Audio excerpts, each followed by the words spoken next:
And that, my friends, is how America was made great once again. Breaking at this hour, Jimmy Sengenberger is currently at the crossroads of politics and economics. Radio broadcaster master, now the celeb on the web. He's the smarty of the party. He's in cahoots with the grassroots. Jimmy at the Crossroads brings you thought-provoking commentary, hard-hitting interviews, original satire, and the best bumper music known to man. Jimmy at the Crossroads! Gonna talk money, gonna talk politics. Great for all generations. Oh, what a great mix, I said. Gonna talk money, gonna talk politics. Great for all generations. Oh, what a great mix. I got Jimmy at the Crossroads, making sense out of nonsense. People want answers, they want to understand. They come to the crossroads and Jimmy gives them the plan. I said, gonna talk money, gonna talk politics.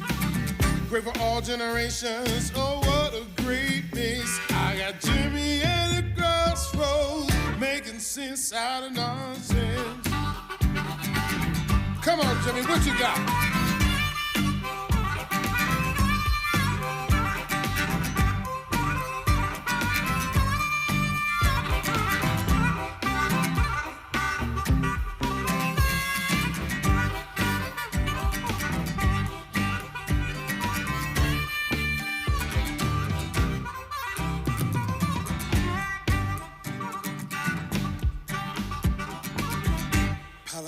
Hello, my friends. Happy Tuesday and welcome to another edition of Jimmy at the Crossroads, coming to you in partnership with the Washington Examiner.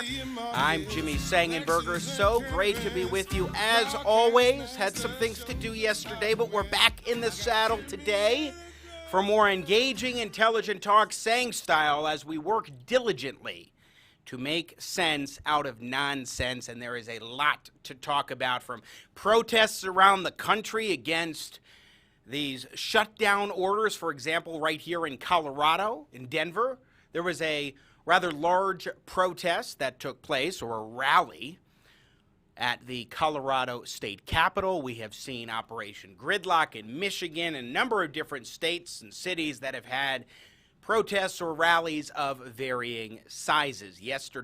Sunday's rally to reopen Colorado was the name of the event in Denver.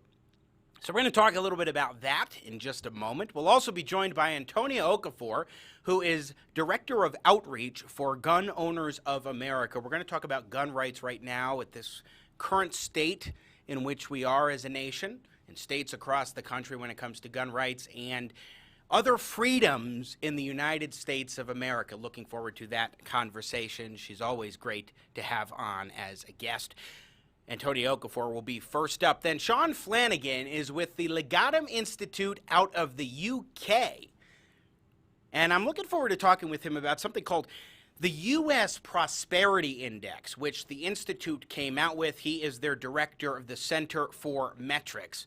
And Shaun Flanagan will join us to talk about the U.S. Prosperity Index and what American states can do to boost their prosperity. And how do they define prosperity? And finally, Crista Huff will rejoin us, Chief Analyst at Cabot Undervalued Stocks Advisor. What the heck was going on with oil yesterday? What might we see go on today and moving forward, as well as with the stock market? We will talk with Crista Huff and get her expert analysis today on the market. So Antonia Okafor, Shaun Flanagan, and Crista Huff all joining us here on Jimmy at the Crossroads. And it is such a pleasure and a privilege to be with you. And I want to talk a little bit about these protests, the rallies that have been taking place across the country. Some have been more protests, others have been more rallies. Yesterday, I had a column for Colorado Politics, which is an outlet here in Colorado that I publish a biweekly column in. And in Colorado Politics, I argued that Colorado should indeed start reopening, as Governor Jared Polis has said he would like to do beginning this coming Sunday. I said he should hold to his pledge, and it looks like he's doing that slowly but surely. However, there are a lot of other states that are cracking down, that are not opening up or giving indications that they intend to open up anytime soon. And these rallies and protests that have been gathering across the country have caught the ire of the left. The left, which thinks that they know better and that they should be judging what Americans decide they should or should not protest or gather together for. I will say this. I think it would behoove protesters and rally goers across the country to practice social distancing. I think that at a minimum, you send the right image and you show that, yes, you can be trusted by the government, which should trust you, the people, anyway. But you can be trusted by the government to at least observe some basic requests from the government if they're opening. By practicing social distancing at these rallies and protests, you demonstrate that you get it and you will take it seriously. And yes, government, you can get off our backs, unleash us, and we will be responsible ourselves. But there are many in the liberal media, as I've said, who are not taking too kindly to these protests and rally goers. I want to go to a couple of different guests on MSNBC. Let's start in cut 2 here. This is Dave Zirin, who is the sports editor for the left-wing outlet The Nation. And let's be clear that Dave Zirin should absolutely just stick to sports. But here is Dave, I think this is Sunday morning on AM Joy on MSNBC, saying something about those rally goers.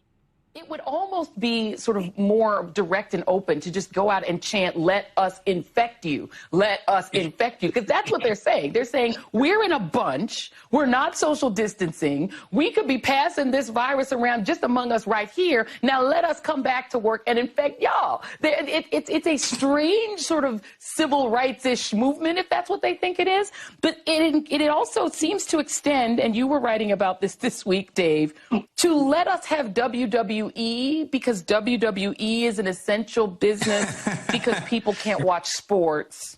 Yeah. No, they've gone from all lives matter to no lives matter. These folks are, let's be honest about what they are. They are the Fox News, Nazi Confederate, death cult rump of the Republican Party. And their very existence is a slap in the face, not only to the healthcare workers on the front lines, risking their lives every single day, but it's also a slap into the face to the people who are actually dying from this virus in disproportionate numbers, black and brown people. These aren't economically disenfranchised folks. These are small business owners. These are retirees. These are people who want their workers to be sent back to work, not themselves. It's a complete and utter farce. It's an AstroTurf farce. And also, I think it needs to be said, it's also unrepresentative of the Republican Party as a whole. I just saw a poll that said 70% of Republicans want a national stay-at-home order. So this represents nothing except the narrow AstroTurf interests and the hard racist interests that combine and form the modern-day Republican Party. So I'm a little confused because he talked about Republicans in two different ways, saying Republicans would like a nationwide shutdown, which I do not buy at all, and Republicans are racist and hateful, and this is the modern Republican Party, and they want people to die. I mean, that is stunning to hear that kind of language go unrefuted on MSNBC. Not surprising, but stunning. They've went from all lives matter to no lives matter, he says. What was it, neo-Nazi Confederate death cult or something like that? Seriously, people. Where do these experts, these politicos, these talking heads get off thinking that they can suggest that people who are gathering together to express that they're frustrated, they find that their rights are under attack. They find that their job opportunities are being destroyed and that their livelihoods are getting decimated. And they don't feel listened to by politicians who are saying, oh, you just have to wait this out. Or people on MSNBC who are just saying, oh, you have to wait. What was it Zeke Emanuel said? 18 months until we finally open up. And you must trust the all-knowing, all-powerful, kind, and compassionate federal government to provide for you. This is hateful stuff, and it is false, and it is incendiary. Now let's go to cut 3. Also on MSNBC, this is Philip Rucker from the Washington Post, and what he had to say about rally goers, and in particular President Trump's defense of them.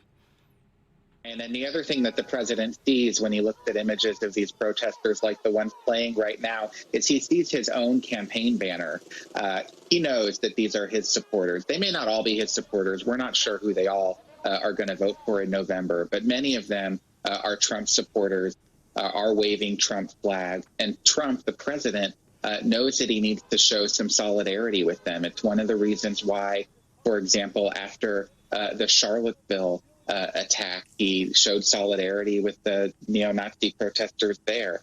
In this case, he's trying to show solidarity with these folks, saying, I stand with you. I believe in what you believe in, which is getting back to work and reopening this economy. And he has defended their right to protest, which is in direct violation of the social distancing guidelines that his own administration has put out. He also, by the way, has said that when he looks at images of these protests, that they're definitely more than 6 feet apart. We're looking at images of them tonight. They don't look like they're 6 feet apart. They look a lot closer than that, but I guess it's in the eye of the beholder. Now, I already addressed before how I think that rally goers, protesters really should make a point of practicing social distancing, both because it's a good guideline to practice anyway, but also because it sends the right message to the powers that be that, yes, you can trust we, the people, to be responsible if you start opening things up. But here you have another guy on MSNBC trying to insinuate a comparison with this narrative from Charlottesville. Now, if you remember President Trump, what he had said was a little more nuanced, believe it or not, than what they claim about Charlottesville, but we did see a lot of racists and others that had gotten out to do a protest or whatever in Charlottesville. And so what he's trying to do is imply that the protesters, rally goers who are saying, look, the data isn't supporting these long-standing, never-ending, intrusive, and harmful shutdowns any longer, in a lot of these states at least. The data doesn't justify it. So we're going to get out there and we're going to protest for our rights, for the economy, and say, start opening things up. That doesn't mean that everybody wants a switch just flipped, or that society is going to suddenly say, yeah, let's go to bars. Let's go gather tens of thousands of people at a football game and enjoy the Broncos or the Giants or whatever. Or you're talking about baseball and gathering together. People will make decisions for their own health and welfare as to where they want to go, where they don't want to go, how healthy they are. It's kind of been ingrained in us now to take more precautions after a month or more of this kind of shutdown. So I think there are a couple of things going on here. One, as you could see in both of those clips, they're basically trying to say that anybody who's a rally goer, they're not just trying to say it, they're saying it. Anybody who is a rally goer, a protester of these policies that are oftentimes draconian policies, or they're arguing that, yes, you should follow through, like in Colorado with your pledge to reopen the state, that those rally goers and protesters are racist bigots, hateful people, neo-Nazis. That's one thing they're trying to do. The other is they're trying to discredit protesters as universally ignorant and universally uncaring about human life, which is just fundamentally wrong, especially when you consider that the economic strife that we are seeing is the result of the government. You know, that David Zirin was talking about how these people who are protesters are not struggling economically. Who the hell does he think he is? Small business owners, sneering at small business owners. Small business owners pour their heart and soul into their business, pour everything into their businesses and their people who work for them. And if you cannot operate your business for months, as these left-wingers are suggesting must be done, then you cannot keep your life's work alive. You cannot fulfill what you have been centering your life around, which is to build something. Remember Barack Obama said you didn't build that? That's clearly the mindset of a Dave Zirin, who thinks, no, these small business owners, they're not building it. They can just come back in 3, 4, 5 months and pick up the pieces and they'll be okay. Now, he didn't literally say that, but that seems to be the implication, and it is nonsensical, and it is fundamentally wrong, especially that an MSNBC would carry drivel like this. Again, I think that the protesters, rally-goers need to be strategic in how they make their cases, in how they present the argument that reopening should happen and how that should be done, and gathering together and making sure you're establishing social distancing parameters and holding true to those. But if you want to gather together, your right to protest is fundamental in the Constitution. And you do need to be able to speak your mind so these politicians will hear. So it's not cut and dry either way. But this idea of the leftist media elite sneering at average everyday Americans who are suffering right now and expressing that frustration and suffering to politicians, they want to sneer at them? Something fundamentally wrong with that. I'm Jimmy Sengenberger. You're watching Jimmy at the Crossroads, coming to you in partnership with the Washington Examiner. When we return, we will talk with Antonia Okafor from Gun Owners of America. And we've got a new video in the video break here, a new Trump father. You do not want to miss it. Keep it right here. Jimmy at the Crossroads. Stay tuned. America's politics are crazy. The culture is in flux. That's why we work hard to help you keep up. More politics, more culture, and more access.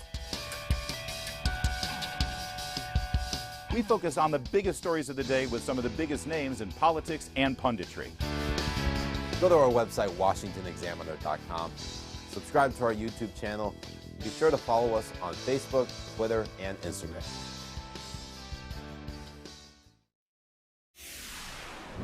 And now, the further future adventures of Starship Winkler.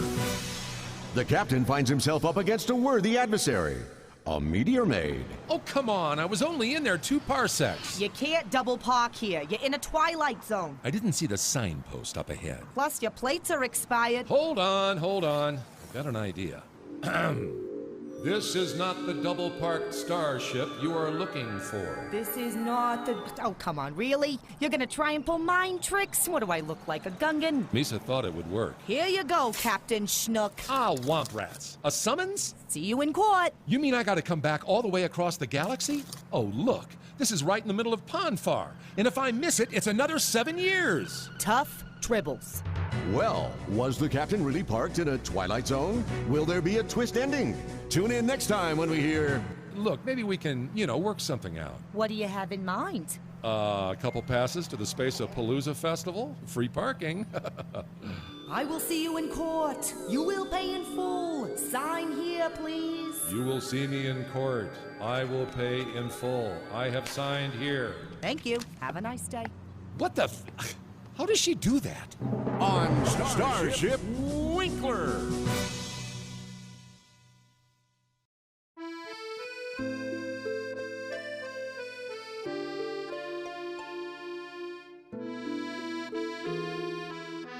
Safe, unsafe. Very safe, completely unsafe. Extremely insanely safe. X Games unsafe. Who's there? What do you want? It's me, Arnold. Don Trump, I need to ask you a favor.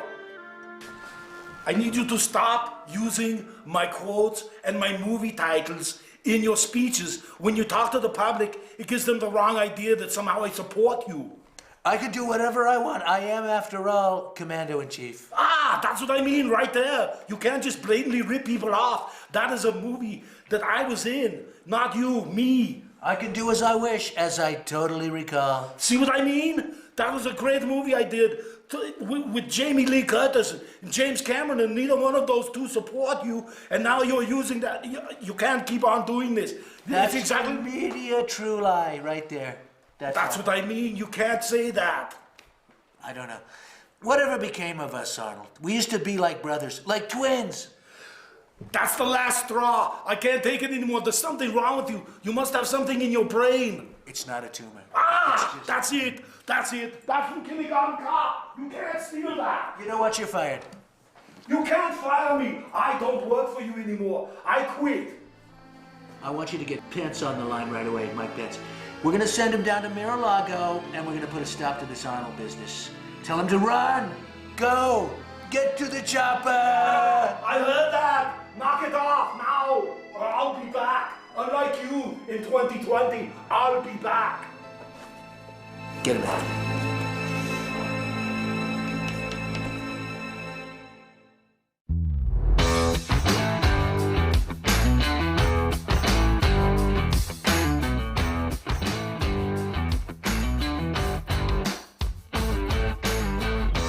All right, folks, let's get back to your host of Jimmy at the Crossroads, Jimmy Sengenberger. Welcome back to Jimmy at the Crossroads. Nathan Matoush working the Matoush magic as producer extraordinaire. As always here on Jimmy at the Crossroads, coming to you in partnership with the Washington Examiner. So great to be with you today, as it is every time we're here. So thanks for joining us, being a part of the program. By the way, I forgot to say that if you want to participate in the show, you can tweet at me 24/7, 365 at Sang Center. That's Sang with an E, not an A, Center on Twitter. Nathan's putting up that lower third. It'll show the Sang Center Twitter handle. Plus, you can email me on my website, jimmysengenberger.com. Remember, there's no A, there's no I, there's no U in Sengenberger. It's all E's all the time. Once you know that, Sengenberger is easy. And of course, if you have not done so yet, please do subscribe to the YouTube channel. YouTube.com/Jimmy at the Crossroads, the place to go. And Jimmy Sengenberger, media personality. Like us on Facebook as well. And of course, follow and like the Washington Examiner. So there's a lot going on across the country we've been talking about with regards to the protests and rallies and people who are just angry in some cases, frustrated, understandably so, when their livelihoods are being set aside when it comes to these protests. And in some cases, by the way, protesters are frustrated because their gun rights, constitutionally protected right to keep and bear arms, seems to be under siege in certain parts of the country. So let's talk a little bit about a variety of different aspects to this issue and the current state of the right to keep and bear arms here in the United States of America with the Director of Outreach for Gun Owners of America. Antonia Okafor joins us here on Jimmy at the Crossroads. Antonia, welcome. Good to have you. Thanks for having me, Jimmy. Good to be on. So how are you doing amidst everything, first of all? Oh, man. Well, it's kind of boring just staying at home most of the time.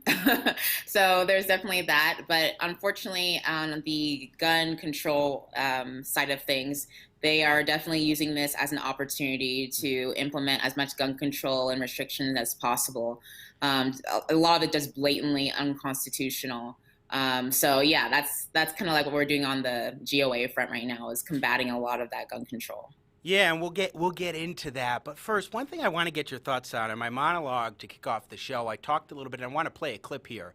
I talked a little bit about the way in which these protesters or rally goers, it really depends on the event. Some are more protests, others are more rallies to reopen and what have you. But the way in which the media has been maligning those who are standing up, whether it's because their economic livelihoods are being decimated and these politicians are saying, just trust us, we'll let you know when you can go back, or their liberties are being threatened, maybe constitutionally protected right to keep and bear arms, for example. Let's take a listen here. This is the one that most just frustrates me, and it's David Zirin of The Nation on MSNBC. This is cut 2. I want to get your reaction to sort of the attitude of some of the media elite. Take a listen.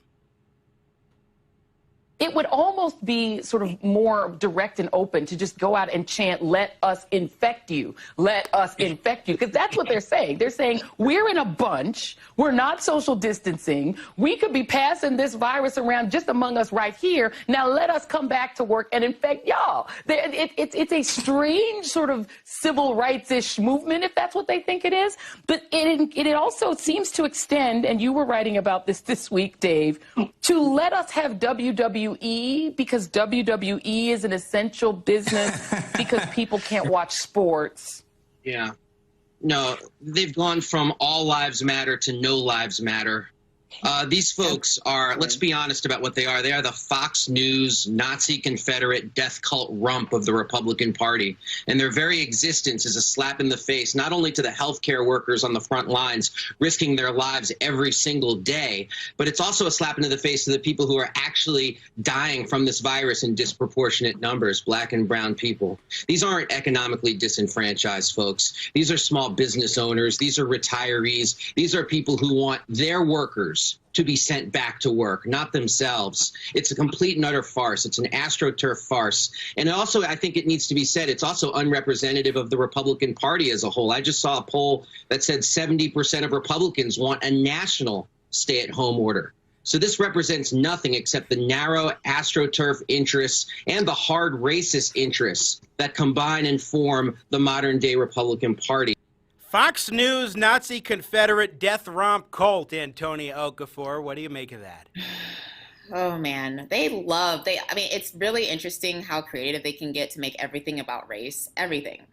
Everything about race. Although, you know, we're in Colorado here, and I just love when you go to Boulder, and it's just one of the most progressive areas, right? But it's also one of the whitest areas, right? And they always want to talk about how poor, you know, I am as an African American. So, you know, I was actually at the rally, at the protest on Sunday in Denver, downtown Denver. And first of all, they were definitely following guidelines. Most people were. And then also the fact that it wasn't even harming anyone. The big thing is that it comes down to, if you really are concerned and don't like the fact that governors or mayors might be reopening the economy and allowing people to work to make a living, then you can still stay home.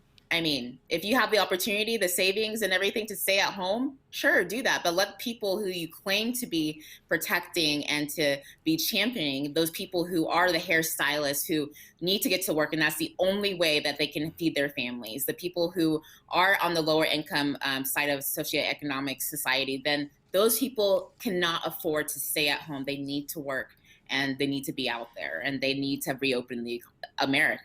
So yeah, obviously not championing those people who need it the most. Well, I just look at the attitude there. Oh, these are not economically disenfranchised people. These are small business owners. Who the heck does he think small business owners are? But people who've poured their heart, soul, time, sweat, tears, energy, and of course, lots of money, or they got investors who invested in their company and said, sure, I'll give you money and I expect a return on that investment. Just for the small business owners side, they're struggling big league, to use a phrase. And also, we're talking about a lot of people who are not even small business owners, who are workers, who just like, I want to be able to have a livelihood, and I don't feel like I can trust the government to be there for me. And they shouldn't, by the way, trust the government to be there for them. Right. And they also, a lot of them have principles and don't want to, you know, rely on the government in order to do things like that. That's why they're small business owners. That's why they wanted to, you know, they have this principle, this value in them that they should work for themselves, and that you know, the American dream. My parents are immigrants, and that was what they came here on, is that they have this opportunity to make something themselves and, you know, essentially carve their own destiny and their own path in life. And so we are not trying to, you know, have our livelihoods be dictated by what the government says is essential and non-essential. And I love that she used that extreme example. I don't know where she got that from, but most people are not trying to reopen the economy because they want sports back. I'm sure that's a great afterthought, but they really want to just make sure that they are be able to feed their families and essentially just have their own livelihoods and not depend on other people. And one last point on this, and then we'll shift in particular to the gun rights issues, Antonia Okafor. When I talk with people who want to reopen the economy, so to speak, or reopen society, reopen America, reopen Colorado, it's about more than just the economy. It's not that people expect things will just go back to normal right away, or that they'll even take the initiative to go to a bar or a restaurant or to a game if it's possible to go to it, because they understand that there are risks that they need to process. They also understand, I mean, the President Trump and his administration have laid out a 3-phase plan, that this will take time. It's not going to be immediate, and most people don't have the expectation that there will just be a return to normal. And the way that some of these types in the media and some politicians are acting about this is as though people who want to reopen just think there's going to be a switch and boom, everything's going to be back to normal. And that's just not the case. Right. Yeah. I mean, I obviously would have rather that the governors or mayors were not dictating, who was essential and non-essential and who can go to work and at what time. Sure. Unfortunately, sometimes I kind of buy into this. There were some talks yesterday about Polis saying, "Oh, we might actually reopen the economy." Me being like, "Oh, great," and like, "Oh, wait, no, he didn't have that authority in the beginning." So it's really concerning because this is unfortunately seems like it's going to set a precedent for what it's going to happen in the future, whatever emergency they come up with, whether it's, the CDC that says that it's a pandemic, right? That we have an epidemic actually of gun violence, right? When are they going to have in the future different national emergencies or state emergencies that they just decide, you know what, you don't need your constitutional rights. And unfortunately, we're seeing a lot of people who essentially are buying into this. I don't know where they got that study from the 70% of Republicans who want a national shutdown. But I think that's why it's so important that we don't make ourselves in boxes of we're Democrats or Republicans. We're Americans first, and our actual framework comes from the Constitution, and we need to follow that regardless of what name or letter we have behind our name. So it's important that we stand up. The people who are constitutionalists, the people who are actual conservatives, stand up for what is right, even if it's among our peers, so we don't have this issue in the future.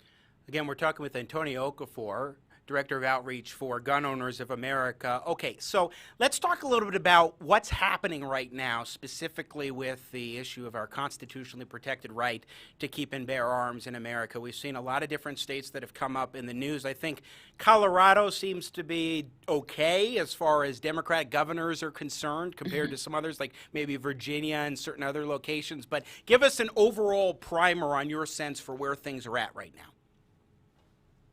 Yeah, well, it is just like the gun issue. It's always been a state-by-state issue. For the most part, I'm very thankful that Trump has chosen to stay out of this on the national level when it comes to things like a national shutdown or even telling governors what they have to do.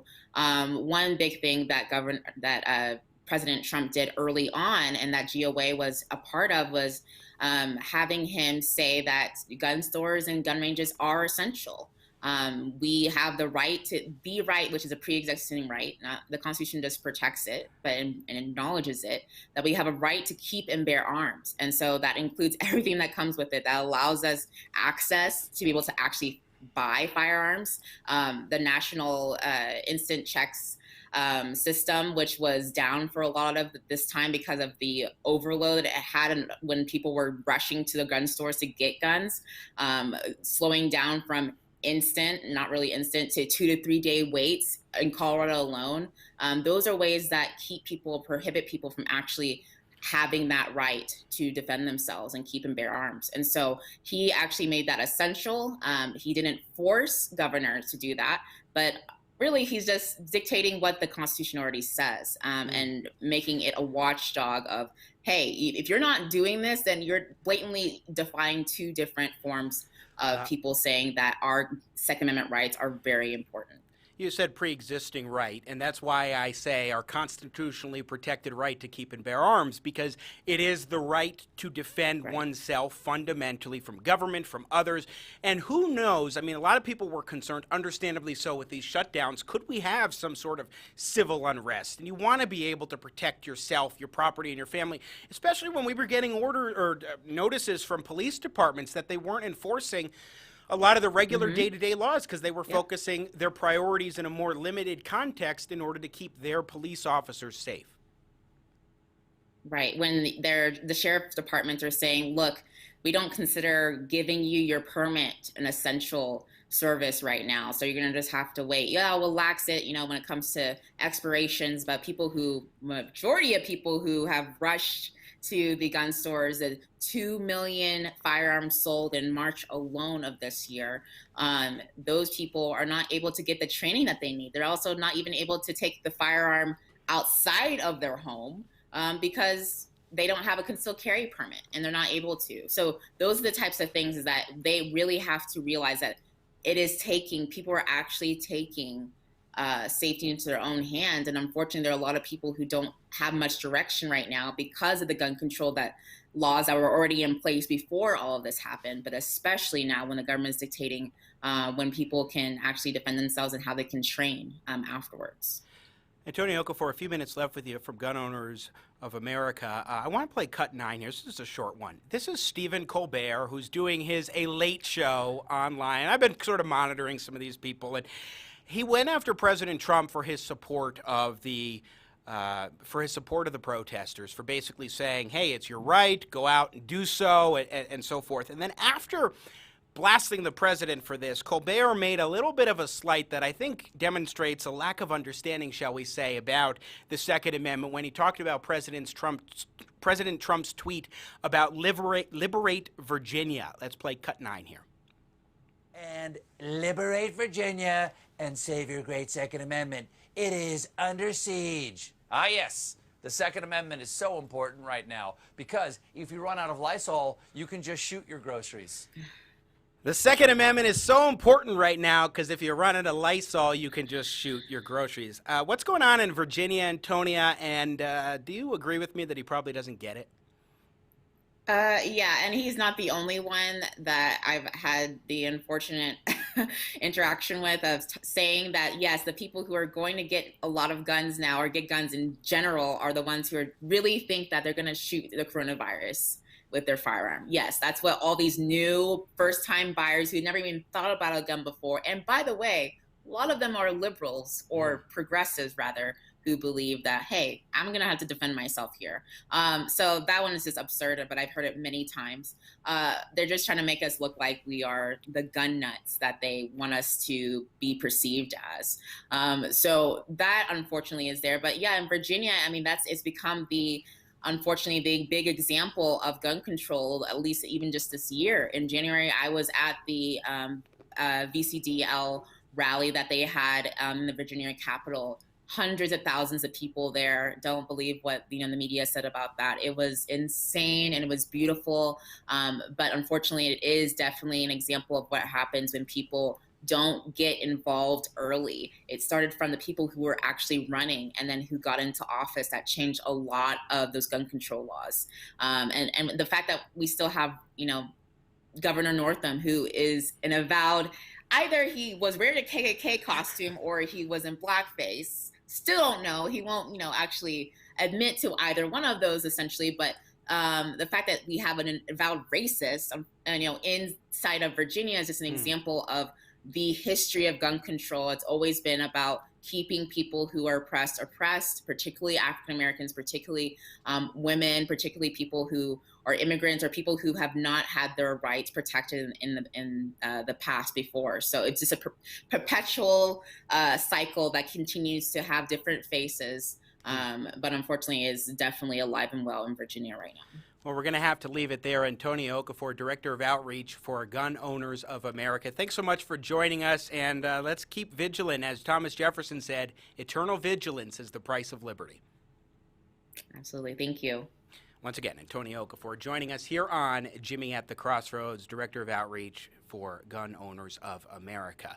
We're going to take a break here on the show, coming to you in partnership with the Washington Examiner. When we return, there's something called the U.S. Prosperity Index. And the U.S. Prosperity Index is put out by the Legatum Institute out of the United Kingdom. And we are going to talk with Shaun Flanagan, Director of the Center for Metrics at the Legatum Institute, and get his thoughts on prosperity here in the USA. It'll be interesting getting their perspective. The 50 states, that's what their U.S. Prosperity Index is all about, is looking at all 50 states and charting how each state is performing in that way.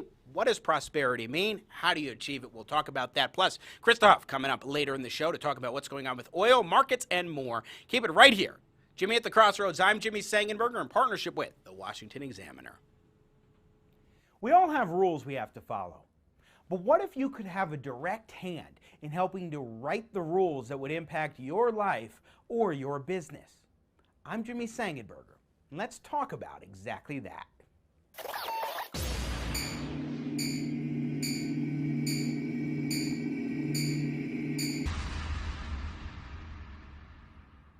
There's a lot of talk these days about the Trump administration's efforts to deregulate the American economy. If you think about it, though, deregulation is actually a great thing because it unleashes the unlimited potential of each and every individual.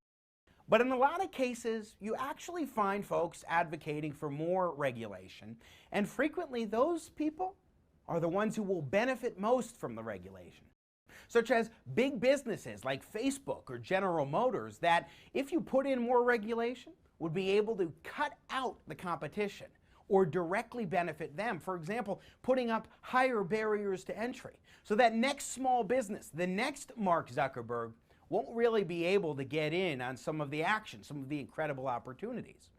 For example, last year we had the data privacy scandals for Facebook. Well, Mark Zuckerberg, CEO of Facebook, went before Congress and testified before a Senate committee. I think the real question, as the internet becomes more important in people's lives, is what is the right regulation, not whether there should be or not. But you as a company welcome regulation? I think if it's the right regulation, then yes. You think the Europeans have it right? So would you work with us in terms of what regulations you think are necessary in your industry? Absolutely. Okay. Would you submit to us some proposed regulations? Yes, and I'll have my team follow up with you so that way we can have this discussion across the different categories where I think that this discussion needs to happen. Look forward to it. Now, what did you notice in this video? You had CEO Mark Zuckerberg say that he supports the right regulation, and a United States senator actually asked him to provide some sample regulations to potentially help write the regulations.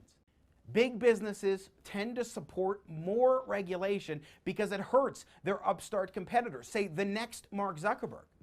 That's why General Motors CEO Mary Barra has been advocating for a brand new effort to regulate in advance of the interests of battery-powered cars, which makes perfect sense because Mary Barra has actually begun moving forward with GM toward an electric-only future. So what you have here are big businesses having seats at the table day in and day out to help increase regulations to the disadvantage of smaller competitors. That's a case for less regulation, not more.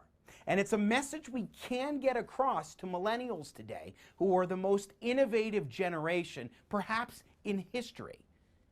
That is a message we need to get across as well. So let's boldly proclaim it.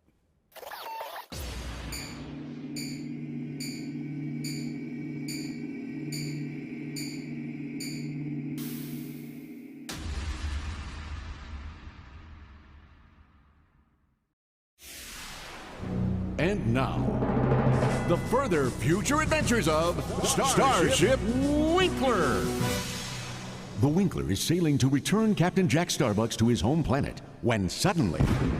What was that? Ship off the port bow, Captain. Let's see what colors she's flying. Give me magnification on their flag. The captain got a good look at the enemy ship's flag. Skull, crossbones. They're flying the Jolly Rancher. Roger. Jolly Roger. That's no ordinary ship, mate. That's the SS Commercial Enterprise from the IL Empire. They've been after me for years. Well, they're gonna have to get through me. Holy THX. Okay, we give up. Not even a bit of a fight, mate?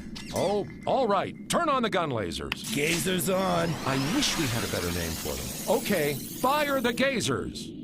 I said fire the... It's those new CFL gazers. They take a few minutes to warm up. You're kidding. I don't have time for this. Captain, if you'll permit me, I know just how to fight them. Well, does Captain Jack Starbucks know how to fight the enemy ship? Tune in next time when we hear... First, we lawyer up. On Starship Winkler. Attention! This is the automotive version of the National Census. To complete the National Census, simply speak into your radio in a loud, clear voice when you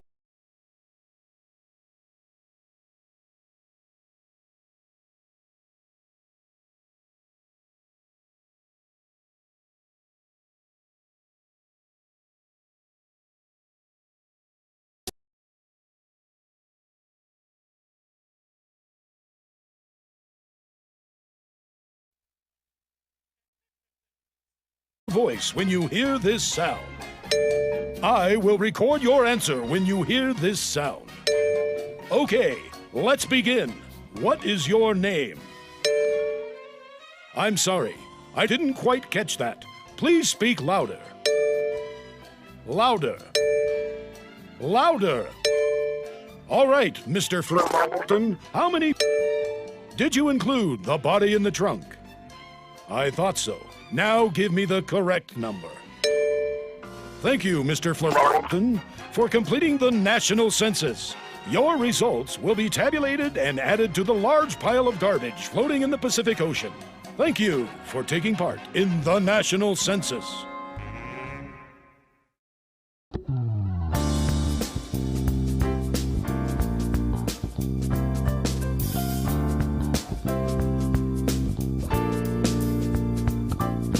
Ladies and gentlemen, your host of Jimmy at the Crossroads, Jimmy Sengenberger.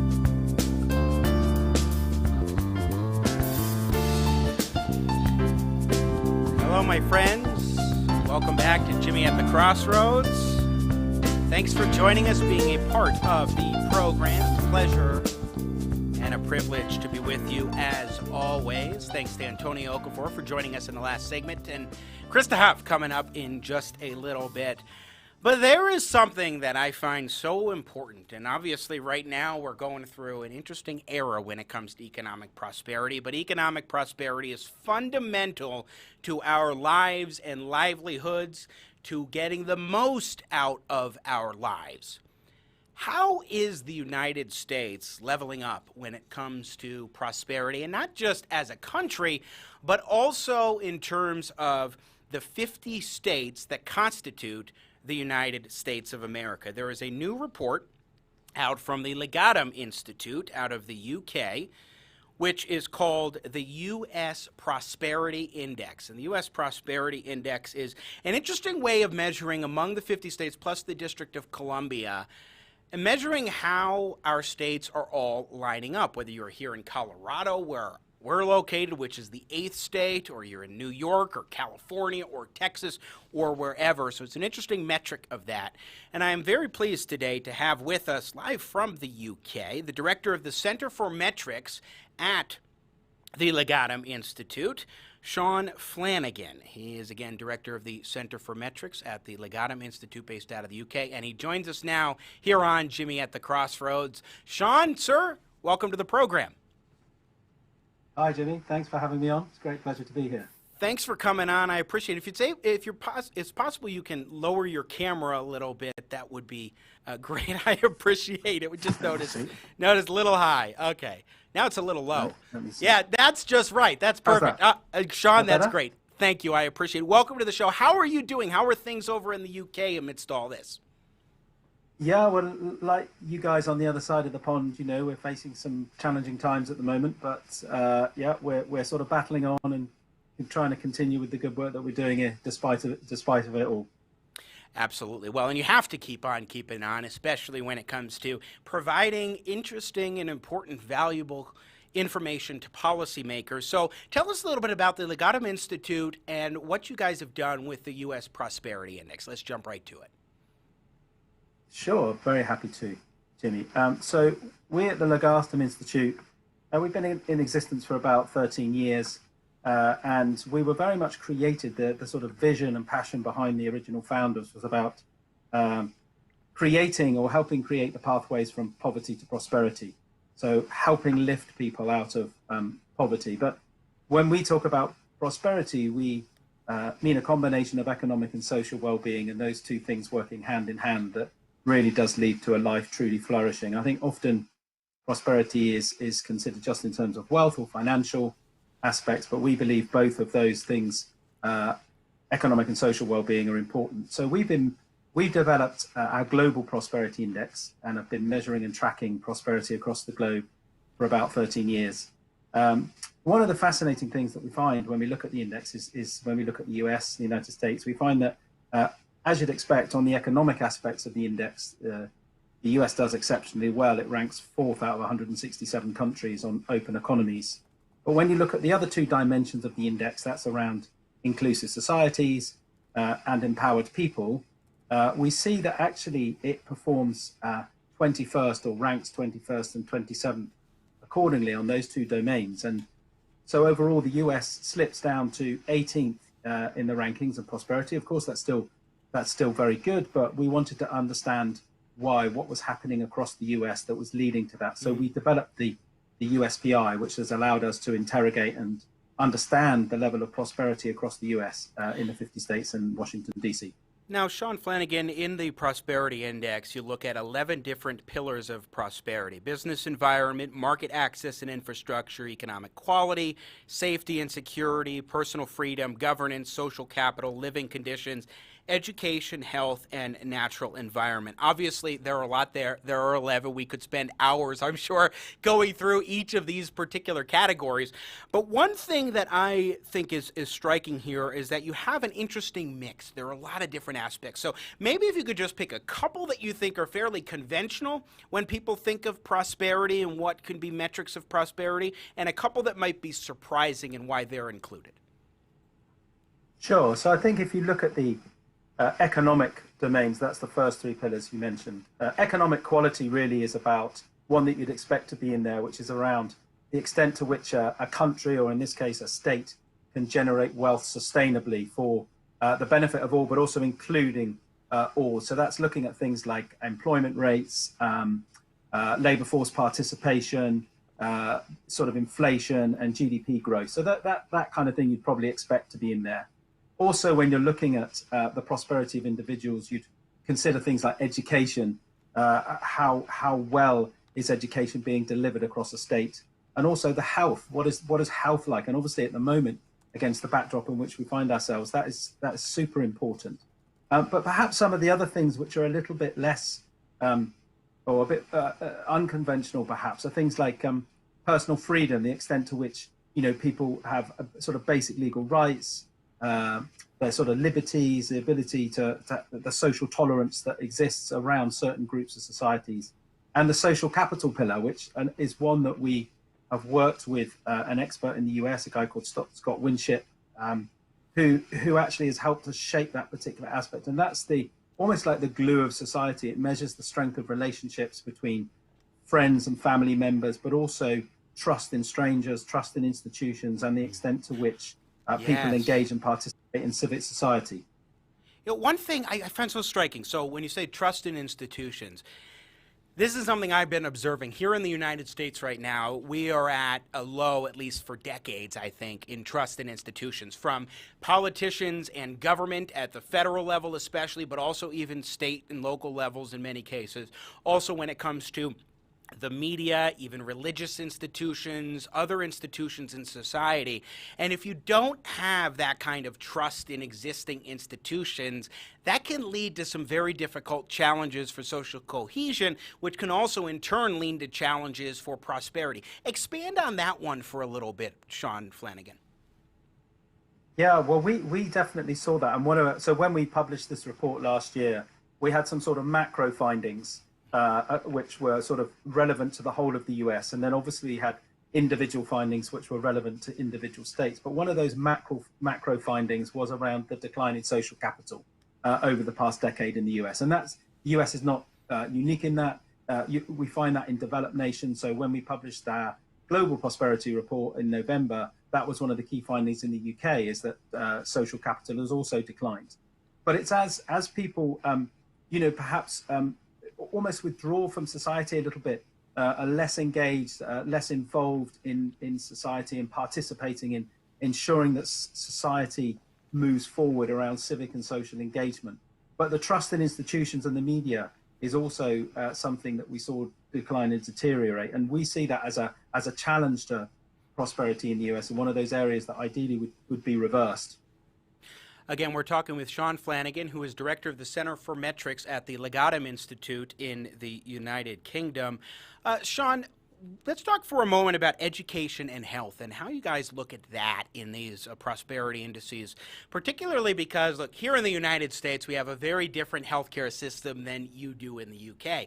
I'm someone who prefers our private sector-based healthcare system, although I think there are a heck of a lot of issues, cost being among them, but I'm a believer in government being the root of the problem here. How do you guys, though, approach health and education, especially when you're looking at systems that can be very different? Yeah, no, that's a very good question. So it's probably worthwhile saying, Jimmy, just for a little bit around the index. So If you think of the index basically as a pyramid, at the apex of the pyramid, you've got overall prosperity. Underneath that, you've got these three domains: open economies, inclusive societies, and empowered people. Underneath that, as you've said, you've got the 11 pillars. Underneath that, sitting under each pillar is a number of what we call policy-focused elements. So we believe that's the strategic way in to understanding where prosperity is either weak or strong.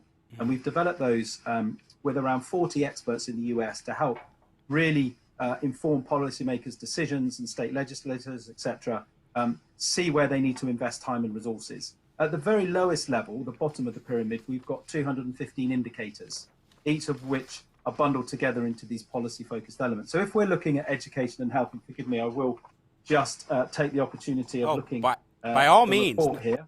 Not a problem. And while you're looking for the report, let me just remind folks that Shaun Flanagan is director of the Center for Metrics at the Legatum Institute, and we're talking about the Prosperity Index, especially in particular the U.S. Prosperity Index, a very interesting report the Legatum has come out with, and it looks like he's probably identified the page. I'm hoping. I'm there, and if I may, Jimmy, just on the by all means, all of the findings and results are published and freely available on our website, usprosperity.net.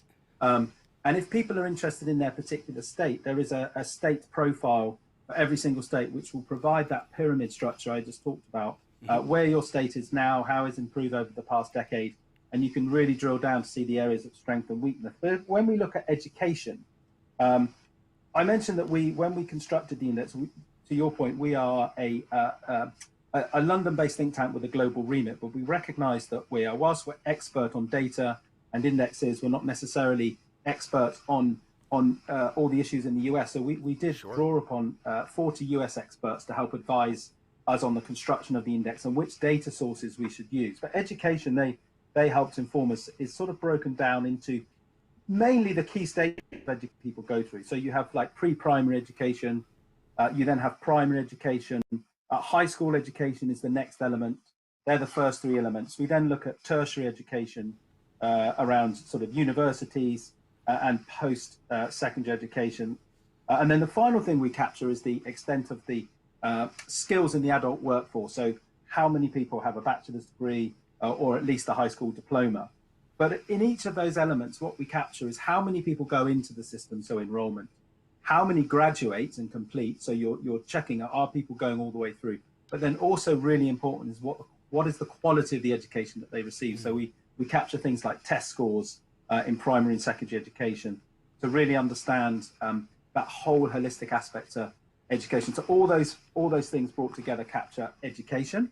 And then on health, health is a little bit different. What we try and do here is the first element we capture is what is the behavioral risk factors of the population. So there we're looking at things like obesity, smoking, alcohol use, pain-related disorder, etc. We're looking also then at the preventive intervention. So this is the way in which society sort of helps people avoid poor health. So regular visits to the dentist, to the doctor, child immunization, medical visits, immunization, certain tests, pap smear tests, for example. The next thing we then capture is the quality of the care system. So this looks at things like hospital ratings. We do also look at things like adults with no healthcare coverage. Sure. They're particularly at so, risk. Just kind of get into the crux of it is there are a variety of different factors that go into these, which I think is very interesting because what it does is it provides a whole slew of data points that you can be looking at for a comparison as far as outcomes, for example, that aren't necessarily tied to the specific policies. And perhaps somebody could make a judgment themselves on, even though you do get into policy a little bit, on what best to do in order to improve policy in the country so that those outcomes get better. Absolutely. So we've tried to create these policy-focused elements so that it really helps guide and direct where, you know, if a state is performing poorly on health, for example, it probably isn't performing across the board poorly on health. There will be certain areas, and the index allows those areas to be sourced to help inform what might be the most appropriate policy response. Sure. And this is something that I think is very important. So, Shaun Flanagan, you and Stephen Bryan, also with the Legatum Institute, wrote an op-ed for townhall.com, and you say this towards the end. Although priority areas and strategic approaches will necessarily vary, it is clear that state-level political will has much to contribute to the development of prosperity across the U.S. Now, I want to underscore this point as we start to wind down our conversation, because here in the U.S., federalism is a very important component of our society. It's intrinsic to the U.S. Constitution, and the idea of laboratories of democracy is something that people across this country know and understand as being rooted in the states. So I would love for you to expand on that, which helps underscore, too, why you would want to focus on a U.S. prosperity index looking at the 50 states plus the District of Columbia, as opposed to just one lump sum, I think. Yeah, absolutely. I think one of the macro findings that we found in the USPI was, unlike in the global index, if you look at all the countries at the top of the global index, they generally perform well across all the different pillars of prosperity. And those at the bottom perform poorly on all different pillars. We don't see that in the US. What we see in the US is that no single state succeeds in providing both economic and social, full economic and social well-being for all its residents. In other words, every single state performs below ranking 20th in at least one or more of the pillars. So we see that as a real opportunity for each state to improve in one particular area, but also that where one state is perhaps underperforming in an area, another state is performing strongly. And what is the opportunity for shared collaboration and learning?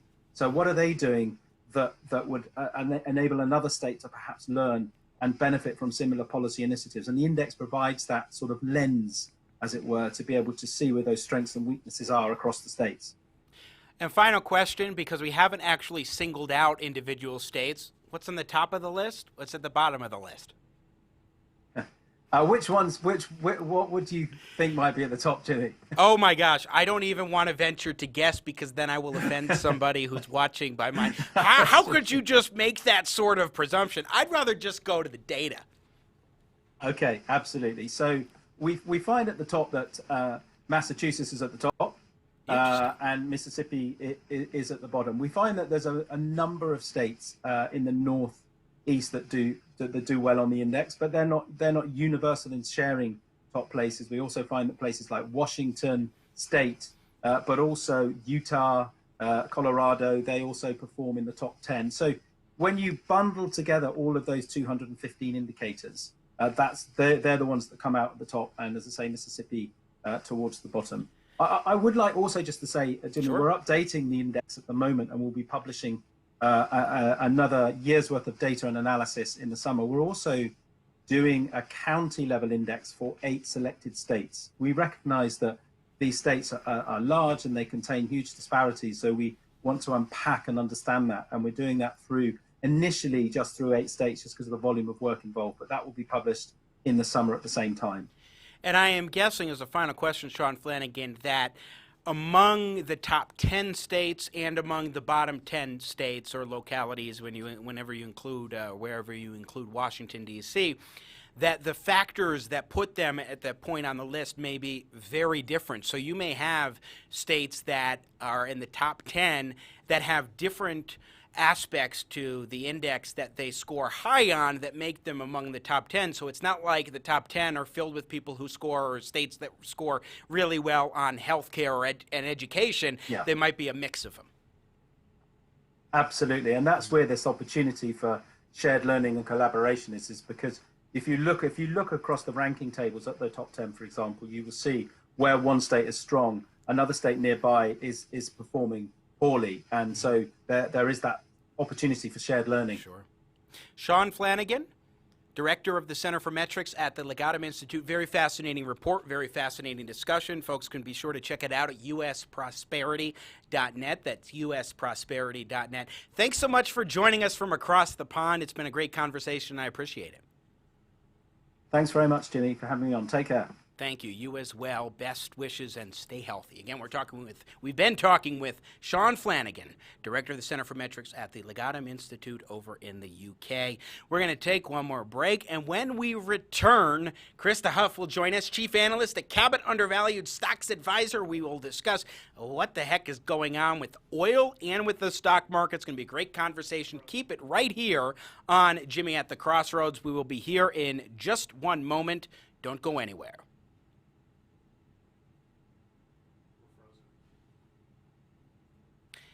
It appears that the computer is frozen. So Nathan is going to end the task, and we will be back on in just one moment.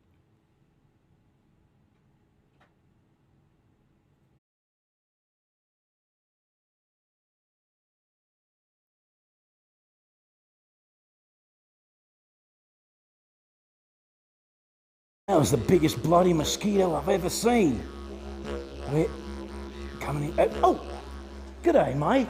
You know, after a long day of kangaroo wrangling and croc roping, a man can really work up an appetite. Not to mention a whopper of a backache. I know a place, and that's why I like coming into the Back Out Steakhouse. The Back Out is the only place I know where you can sit down in a lumbar support barca lounger and enjoy a big juicy bandicoot steak or a thick koala chop served by a licensed chiropractor. And as you partake of your meal, your server will provide you with a spinal manipulation, neck twist, the hip alignment, the full Matilda. One visit to the Back Out Steakhouse and your spirits will return like an Abbo's boomerang.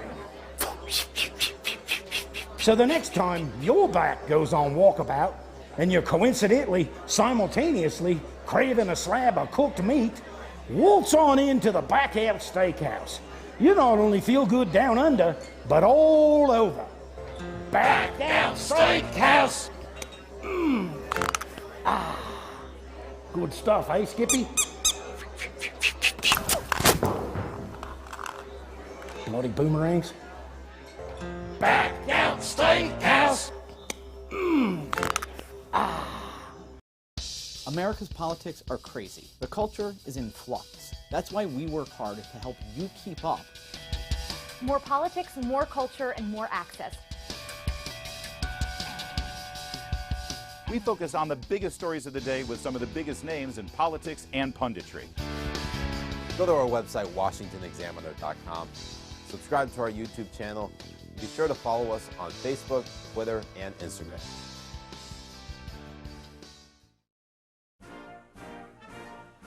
We interrupt this program for a very important presidential message. I'm Donald Trump. As you know, people of America, the elections are coming up in November, and I have some very distressing news for you. Very distressing and disturbing. Did you know that Chuck Schumer and Nancy Pelosi are both porch pirates? Do you know what that is? There's hundreds of hours of video evidence of Nancy Pelosi coming up on your porches and jujitsuing your precious packages. While Chuck Schumer waits in the street in the getaway van because he's too afraid to be a man and do his own dirty work. She has to do the dirty work just like she always does. Remember that this November when you go to vote, a Republican would never do that. He'd never take your precious little tot's choice. Never. And so think of that when you vote this November. Thank you very much. God bless and have a great day.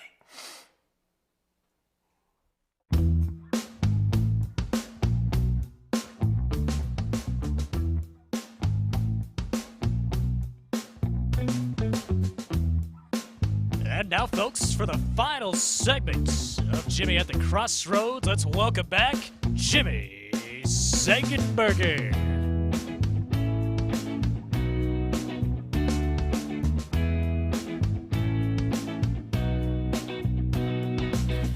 Welcome back, Jimmy at the Crossroads. Great to be with you today on this Tuesday, April 21st, here on Jimmy at the Crossroads, coming to you in partnership with the Washington Examiner.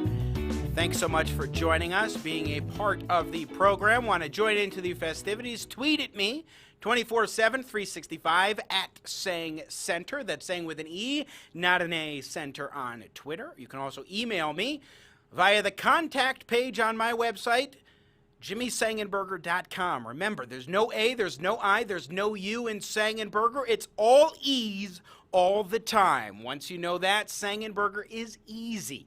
And if you haven't subscribed yet to the YouTube channel, youtube.com/Jimmy at the Crossroads, please go ahead and do that. And in addition, like the Facebook page, Jimmy Sengenberger Media Personality. Plus, go ahead and follow our friends at the Washington Examiner on Twitter and on YouTube and Facebook. For some reason today, we seem to be having issues where the program that we use has been freezing, intermixing with the various guests that we've got. So there we go. It looks like things kick back into gear. Sometimes these technical problems, they happen here and there, and what can you do but chart on forward. Once again, you're watching Jimmy at the Crossroads here in partnership with the Washington Examiner. Crista Huff is chief analyst at Cabot Undervalued Stocks Advisor. Yesterday we saw a crazy whirlwind for oil. Want to find out how oil is doing now. But yesterday we got, looked like in a negative territory for oil. It's just insane. Let's walk through a little bit of what happened there and something that was historic. Not in a good way historic, but historic nonetheless. And also what's happening in the stock market and more. Crista Huff rejoins us here on Jimmy at the Crossroads. Crista, hello, how are you? Hey, Jimmy, I'm doing well. How are you? You know, I'm doing just fine. So where's oil at right now? What did we see yesterday? Kind of give us an overarching view. Yesterday there was an incident, let's say, in the oil market, but it was sort of a problem waiting to explode. So yesterday's incident was just the catalyst for the bigger problem. So the catalyst was, it was the expiration day for the May Texas intermediate crude futures. So people who were long the futures had to close out their positions and basically sell their positions for any price available, and it drove the price way down. So that was like a weird situation. But the bigger problem in oil is that there is no market for oil. Nobody's, buying oil. And when I say nobody, I don't mean zero people. But compared to the let's say the energy market 6 months ago when commerce hadn't been shut down because nobody knew about COVID-19. In comparison to that, the energy markets are in terrible shape because with business lockdowns, businesses aren't using their normal amounts of energy. People aren't driving, so they're not buying gasoline. Commerce is seriously constricted, not having all the tankers going across the oceans buying their normal amounts of diesel fuel. So basically, when there is no demand for a product or low demand, the price goes way down, and that's what we're seeing in the energy markets. And so the big question is, how does this get resolved? And the only solution that I can see is that heads of state globally and U.S. governors reopen their jurisdictions for business so that business can resume and then oil prices can rise again. So it comes down to, it seems, more than anything else, as a result of the coronavirus crisis that we've been experiencing and the shutdowns from the government in order to address this pandemic, that it is more than anything oversupply because of a lack of demand. And that means that you have no choice as a producer but to bring down the price, and then it gets perilously low at times. Right. And so I looked at the West Texas Intermediate crude price. It had recently been trading in a sort of trading range with $20-ish per barrel being the bottom of the range. And today it's down at about $12.10. So it's down about, 41% from yesterday's close. That's pretty bad. So I had anticipated that would, of course, affect the stock market, because how could it not? So yesterday, for an account that I manage, I bought some bearish investments against the S&P 500, and those are up 44% since I bought them yesterday, and I expect actual more capital gains. Unfortunately, I'm capitalizing on a tragedy, but someone's going to make that money. It might as well be me. No, I mean, that's the attitude you have to have when you're an investor, is focusing on how can I make money even during a tough time, or especially because there is a tough time. You have to be looking at that. Crista, let's talk about just what investors should keep in mind as far as oil is concerned. I mean, obviously there are different aspects. I mean, there's commodity. Oil is a commodity itself, so it's traded on the commodities market, but then also you have companies that are invested interested in oil because they're oil producing companies. Now, there are some that are more diversified. For example, I know ExxonMobil's weathering this storm pretty well, it seems, because they have more of a diversified portfolio than just all their eggs in the oil basket. But there are other companies that may not be doing as well because they're more oil centric. What do you make of what investors should keep in mind from a stock standpoint and from other aspects of trading related to oil? Okay, from a stock standpoint, there will be people who want to buy low on energy stocks, thinking, oh, hooray, they're cheap. But here is my general mantra. When there is a problem in a company or an industry, the problem always lasts a lot longer with more bad news coming out than anyone had ever anticipated. For example, when the Boeing company had those 2 plane crashes, was that last spring or the spring before? I think last spring. I think it was last spring. No, I don't remember. People wanted to, right away I want to buy low on Boeing. And I'm like, whoa, there's going to be lawsuits. There's going to be investigations. There's going to be all kinds of bad news coming out. This is not the time to buy. So basically, you don't want to buy low during bad markets on problematic companies. You want to buy low on healthy companies that are thriving. So for example, Apple or Netflix would be a company that you would buy when the market is down. Don't chase companies that are having bad news. I'm not buying retail stocks right now. Doesn't matter how healthy that company was right before coronavirus. If you shut down any company for 3 months and tell them you can't sell your products, that's going to greatly harm the balance sheet. And we won't even know the extent of the harm for several months yet, presuming that business opens back up soon. So I tell people stay away from the problem companies. Again, we're talking with Crista Huff, Chief Analyst at Cabot Undervalued Stocks Advisor here on Jimmy at the Crossroads. So let's talk a little bit about something that will be coming up. Actually, it started now, but it comes every quarter. It's called earnings season. Yeah. And that's when companies report their earnings, but also they give us a little bit of an indication underneath the hood, if you will, as to how these companies are performing. It's not that you can just look at the top line number and say, okay, that tells me everything I need to know. Earnings season always is an opportunity where you should go look deeper at a company and what are the things in that earnings report as opposed to just say the top line number. But even the top line numbers will give us some indication during this tough time. But you say this earnings season is going to be different. I think the next one will be even more different, perhaps. What do you mean by that? Okay. Usually we look at Wall Street predicts, okay, this is going to be the profit, this is going to be the revenue, and then we see what the actual numbers are, and then the CEO chats, beginning in writing with the press release, but then they have a conference call right after they report the earnings, and they say, and this is our corporate outlook. Well, we already know that for most companies, the numbers are going to be horrendous versus if we hadn't been going through this virus pandemic. So there's almost no point at all in concentrating on what analysts had predicted for sales and profits this quarter. Instead, you want to pay like 95% of your attention to what the CEO and the CFO are saying about business going forward. Again, stay away from companies that are telling you about maxing out their credit lines and taking on debt and cutting the dividend. This is bad news, and it's not the worst of the bad news, because if that's the bad news today and the global economic lockdown is still in place, that bad news is going to get worse. So instead, focus on a company like Netflix, which will be reporting this afternoon. The big number on Netflix is always the number of subscriber growth. So they have been growing subscribers in the US, but the bigger number is the international growth number, because there's so much more room for them to grow there.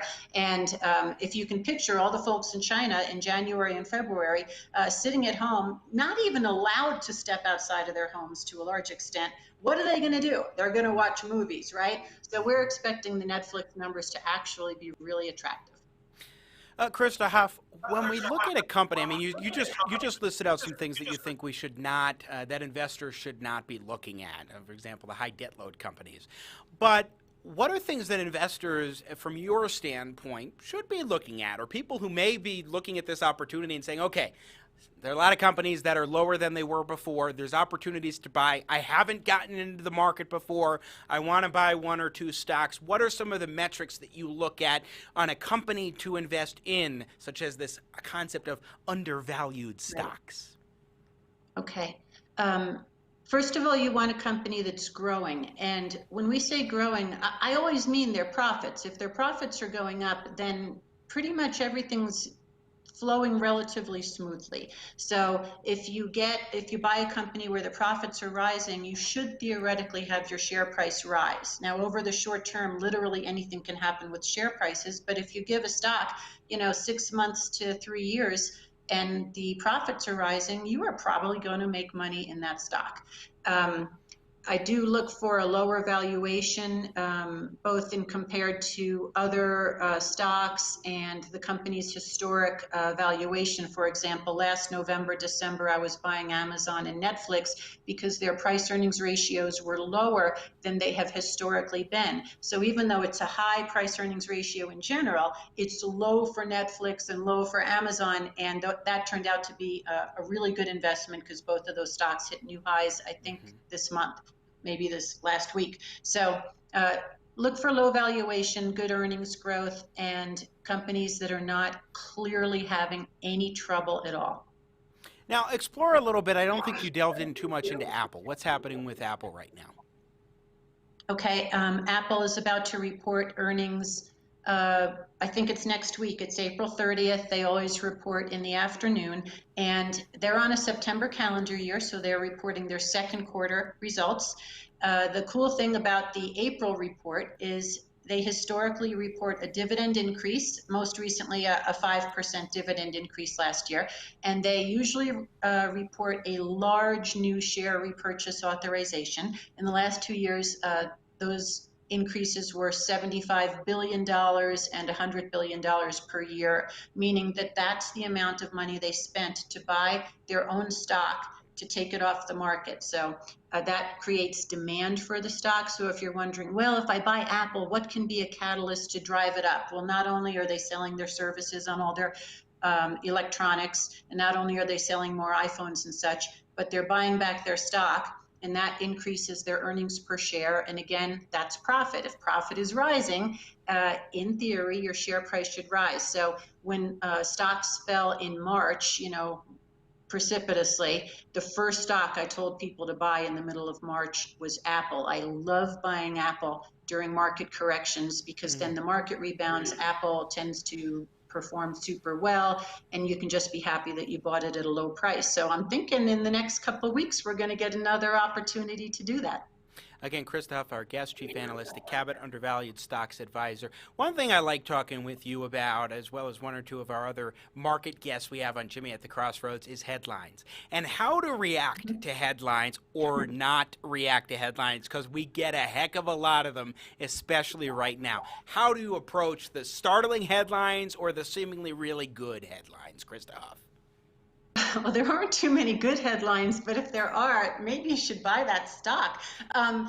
What I find is that, let's say there's an earnings season. So Netflix is going to report tonight, and they're going to have some great numbers. But somewhere in there, if you look really, really hard, there will be one bad number. And that is the number that will end up in the headlines. Because from my point of view, the media is really focused on scaring people. So they want to give you bad news and make you alarmed so that you tune into their show, you read their article.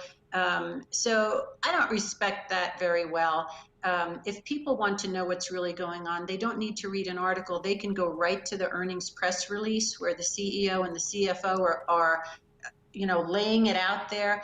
And I know that there are people who think, oh, they're just going to gloss over everything. But, they go to jail when they write lies in press releases and such. Elon Musk got in huge trouble last year for, he wrote like one sentence on Twitter about sales numbers that were incorrect, and he got in massive trouble with the Securities Exchange Commission. So listen to the conference call, read the press release.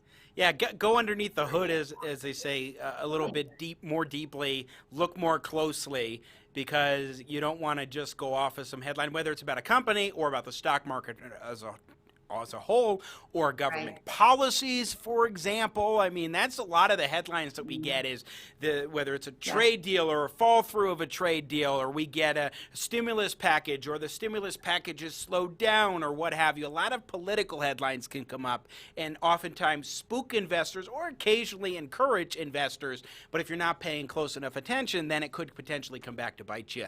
If you're just saying, I'm going to sell at this because this looks like it's problematic, or I'm going to buy because this looks like it's great, and you're just going off of the headline, not very smart.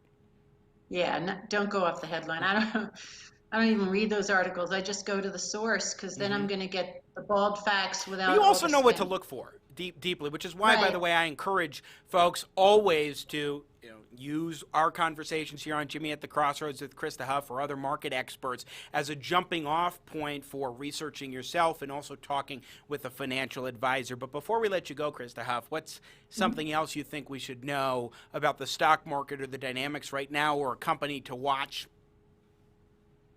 Okay. One more thing about earnings conference calls. So right after they send out the earnings press release, they have a conference call. Anyone can go to the investor relations website from their favorite company. So you would type in like General Motors, investor relations, and very quickly you can find the thing that says click here to join the earnings conference call. It gives you the time and date, and also you can listen to the replay. It's free. And the really interesting part, after the CEO and the CFO talk about their outlook for the company, then they open it up to questions from the analysts. So you've got all these Goldman Sachs and Credit Suisse and such, and the questions they ask will tell you what their big concerns are about the company and what they're thrilled about. And then, so you might think, I'm worried about Netflix's US subscribers, but then you listen to the analysts and they're not worried about US subscribers at all. Instead, they're all focused on some other topic. And so if you want to get in line with what's really going on with a company, listen to the analysts' questions and of course, the answers that come to them.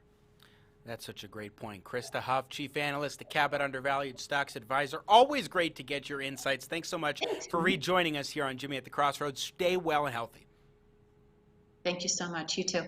Once again, Crista Huff joining us here on Jimmy at the Crossroads, Chief Analyst at Cabot Undervalued Stocks Advisor. Always great to get her thoughts here on the show. Well, that is it for us today, but I want to thank our guests, Antonia Okafor, Shaun Flanagan, and Crista Huff, for joining us. Always vibrant, engaging conversations that we strive for here on Jimmy at the Crossroads in partnership with the Washington Examiner.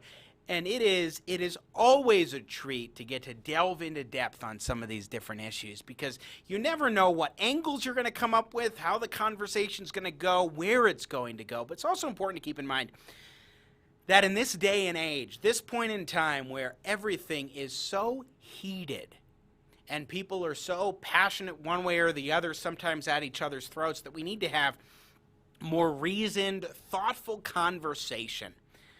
Because if you don't, then you're going to get lost in the crazy list, lost in the malaise, and not able to really get through this so easily. Because right now it is a challenging time for everybody, for each and every American. But we can and we will get through it. We are Americans. We will persevere, and we just need to keep a positive attitude. My thanks, as always, as well, to the Washington Examiner. Tomorrow will be Wex Wednesday, and we're going to have Howard Husick will join us. He is from the Manhattan Institute and has a brand new column or op-ed out for the Washington Examiner magazine. And we're going to talk with him about that, which is, I think it's life after the crisis. It escapes me right now what the subject is. But it's going to be a good conversation. He's going to join us from the Washington Examiner for Washington Examiner Wednesday. We'll also have an announcement tomorrow on one or two very exciting guests coming up Thursday and Friday here on Jimmy at the Crossroads. So you do not want to miss a beat. We are going to be back tomorrow, same time, same place, for more engaging, intelligent talk, Sang style, again in partnership with the Washington Examiner. Doing our level best to make sense out of nonsense. Thanks so much for joining us. Have a great day. Stay healthy. Be well. We'll see you next time. And of course, as always, may God bless the United States of America.